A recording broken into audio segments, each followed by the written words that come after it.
Oui, j'aimerais commencer par proposer une petite histoire de quelques minutes et Avec ensuite on va plaisir. entrer les pieds joints dans le sujet. Je vais vous parler de ma toute première fois. En fait, la première fois que je l'ai fait, c'était dans une chambre située au cinquième étage d'un bâtiment au cœur de la ville rose, Toulouse. J'avais à peine 20 ans et je portais ce vêtement blanc que j'aimais tant. J'étais fier quand je le portais. La blancheur de ce tissu qui couvrait tout mon corps laissait transparaître uniquement mes mains et mes doigts, et contrastait fortement avec la noirceur de ma peau d'ébène. Je dois dire qu'à l'époque j'étais un peu excentrique, j'avais les cheveux d'un style peu commun pour un étudiant en médecine. Oui, je portais les cheveux longs, tressés, aux allures de rasta. Je les nouais derrière la nuque, et ce style parfois pouvait prêter à confusion sur mon identité sexuelle. Ce jour-là, ce matin-là, j'étais arrivé tôt comme à l'accoutumée dans cette unité. J'avais commencé ma tournée habituelle de salutation. C'était un rituel que j'avais adopté dès les premiers jours dans ce nouvel environnement. Une façon de dire bonjour à ces êtres dont on m'avait confié la mission de prendre soin. Nous étions plusieurs, tous jeunes, à l'allure pour certains de post-adolescents. Nous étions arrivés dans cette équipe en ce mois de novembre, depuis à peine une semaine. Chacun de nous était assigné à 4 ou 5 patients. Parmi les miens, il y avait 2 femmes et un homme, tous de la soixantaine. C'était une unité de chirurgie. Les patients pouvaient y séjourner pendant quelques jours, voire plusieurs semaines, dépendant de leurs conditions. Ainsi, lorsque je faisais cette tournée matinale, c'était pour moi une façon de prendre de leurs nouvelles, de savoir comment ils avaient passé la nuit, avant même la grande visite officielle que nous faisions en compagnie de nos superviseurs, les internes et les chefs de clinique. Sauf que j'ignorais ce matin-là en arrivant que Madeleine allait changer ma vie. J'avais à peine poussé la porte de sa chambre que je l'entendis pousser un gémissement. Elle me semblait souffrante. Je m'approchai d'elle. Elle était encore couchée dans son lit. Les draps et la couverture recouvraient tout son corps à l'exception de la tête.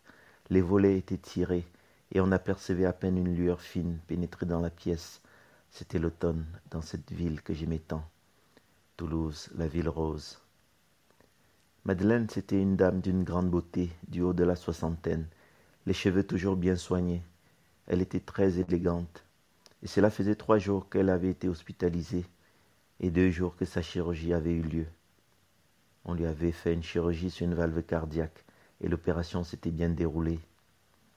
À ma question sur l'origine de ses douleurs, elle me pointait du doigt sa jambe droite, tout en m'expliquant que cela avait été soudain dès son réveil ce jour. Je découvrais délicatement la couverture de ses jambes, et avec beaucoup de douceur, je l'examinais, en commençant délicatement par les orteils et en remontant progressivement jusqu'au haut de la cuisse. Je voyais que l'une des jambes, la droite, était plus grosse que l'autre, surtout à hauteur du mollet.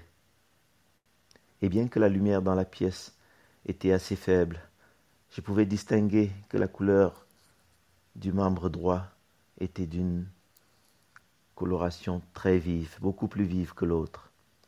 Alors j'ai demandé à Madeleine de fléchir délicatement le genou, et je pouvais alors constater, par la palpation, que le ballottement de son mollet droit était complètement absent.